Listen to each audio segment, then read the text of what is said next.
Belə maraqlı kolonu və tavanı necə yaratmaq olar? Silindr yaradırıq çoxlu segmentlə. Üzərinə edit polymodifikatorunu əlavə edirik. Poligonlara keçirik, üst və alt poligonlarımızı silirik. Sıralama ilə poligonları seçirik və bu poligonlarımızı silirik. Silindrin üzərinə FFD 4 modifikatorunu əlavə edirik. Control pointslara keçirik. Bu pointsları seçib yuxarı çəkirik və üst pointslarımızı seçib onlara scale edirik. Twist modifikatorunu əlavə edirik. Shell modifikatorunu əlavə edirik və sonda turbosmoz modifikatoru.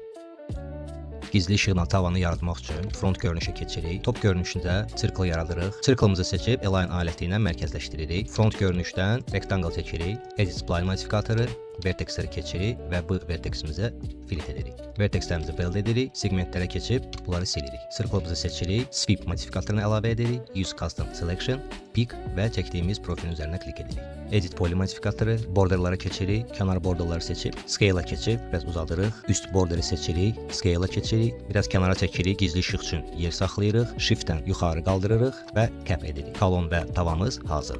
Sən də maraqlı obyektləri modelləmək istəyirsənsə kanalımıza abunə ol. Yeni dərslərimizi qaçırma.